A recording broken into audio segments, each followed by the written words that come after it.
l'écho des pourquoi du vendredi avec Hajar Benchir et Shawqi Azhar.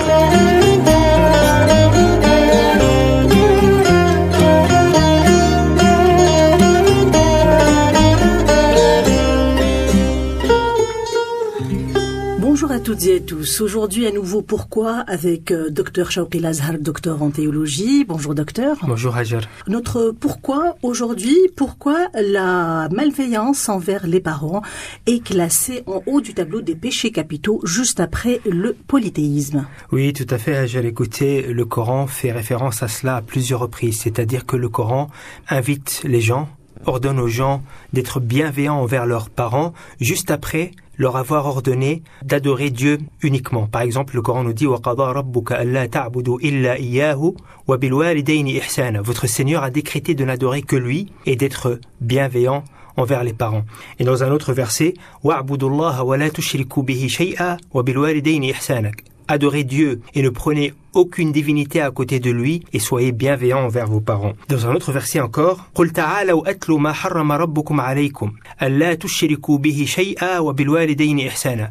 Dit, venez que je vous récite ce que Dieu vous a interdit, de ne prendre aucun associé avec lui et d'être bienveillant envers les parents. Donc dans tous ces versets et dans beaucoup d'autres, on voit qu'effectivement, la bienveillance envers les parents vient tout de suite après. La première obligation en islam, c'est d'adorer Dieu uniquement et de ne pas prendre d'associé avec Dieu dans son adoration. Donc, ceci est dû au fait que adorer Dieu uniquement et de prendre des associés avec Dieu, c'est une forme de kufr.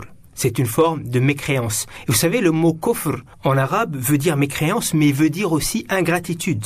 Quelqu'un qui est kafir, c'est quelqu'un qui est ingrat. Donc, c'est quelqu'un, dans la langue arabe, qui cache la vérité, mais c'est aussi quelqu'un qui est ingrat. Et le fait de ne pas être bienveillant envers les parents, c'est une forme de kufr aussi dans le sens où c'est une forme d'ingratitude. Pourquoi ? Parce que Dieu, c'est la première cause de notre existence, de notre présence ici sur Terre, et donc associé avec lui, c'est d'être ingrat envers lui, parce que c'est lui la cause de notre présence et de tout ce qu'on a, et c'est pas quelqu'un d'autre. Et de la même façon, être malveillant envers les parents, c'est une forme de kufr, d'ingratitude, parce que c'est eux qui sont la cause que Dieu a mis pour notre présence sur Terre. C'est eux qui nous ont engendrés, et grâce à eux, on est ici. Donc on se doit la raison de notre existence. Tout à fait. Donc, on se doit d'être bienveillant envers eux, parce que le contraire serait une forme de kufr, une forme d'ingratitude par rapport à eux et par rapport à Dieu de la même façon. Mais certains parents sont malveillants, sont très durs, sont cruels, ils sont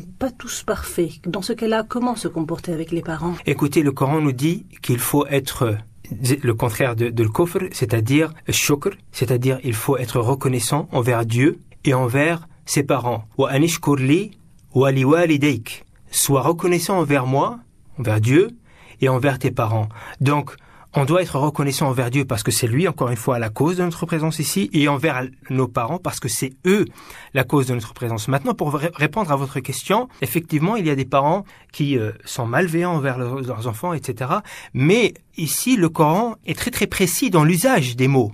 Sur le plan sémantique, le Coran est très précis. Le Coran a dit « Anishkurli wa liwalidayk », c'est-à-dire « remercie-moi et tes parents ». Maintenant, le mot « parents » en français n'est pas aussi subtil que le mot « walidayk », parce que le Coran n'a pas dit « wali abawayk ». Quelle est la différence ? La différence, c'est « l'walid », c'est le géniteur. C'est celui qui t'a engendré. Donc ici, on parle du plan biologique. « L'walid », en arabe, veut dire aussi bien le père, le géniteur, que la mère, la génitrice. Donc il s'agit de celle qui a donné naissance, et on parle aussi dans le sens figuratif du père en tant que walid, en tant que celui qui a donné naissance. Donc c'est la cause biologique de notre présence. Alors que le walid, c'est plus large que cela. Il ne s'agit pas de la dimension biologique seulement, mais il s'agit aussi de la dimension morale. C'est pour ça que quand on voit le Coran, quand il parle de Maryam, la mère de Jésus, Isa, des fois, quand il l'appelle Walida, il parle de l'Walida, de la génitrice dans le contexte biologique, lorsqu'il ordonne à Jésus d'être bienveillant envers sa mère. Mais lorsqu'il parle de wa ummuhu siddiqa, il parle de la mère dans le contexte de qualité qu'elle a au-delà de la dimension biologique. C'est-à-dire que Jésus se doit d'être bienveillant envers sa mère pour le simple fait qu'elle l'a engendré, Qu'elle a mis au monde. qu'elle a mis au monde. Donc il y a le côté de la maman qui éduque. Tout à fait. Et ça, c'est le homme. Ça, c'est le Voilà. homme. Lorsque la mère, elle a toutes ses autres qualités d'éducatrice, de celle qui donne l'amour, etc. C'est le homme. Mais lorsqu'on parle de la mère en tant que génitrice, on parle de l'walida. Et le Coran nous demande d'être bienveillant envers l'walidain, envers nos parents, parce que Biologique. sur la base du simple fait qu'ils nous ont engendrés. Au-delà du fait qu'ils sont croyants ou non, au-delà du fait de Qu'ils leur... maltraitent les enfants. Tout à fait. On leur doit ça par le simple fait biologique. Docteur Shawqi Lazhar, docteur en théologie, merci.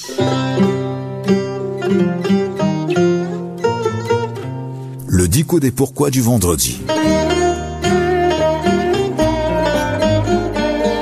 Hajer Benchir vous dit pourquoi dans le dico des pourquoi avec Shawqi Lazhar tous les vendredis à 8h30 et 12h25 sur Oryx FM.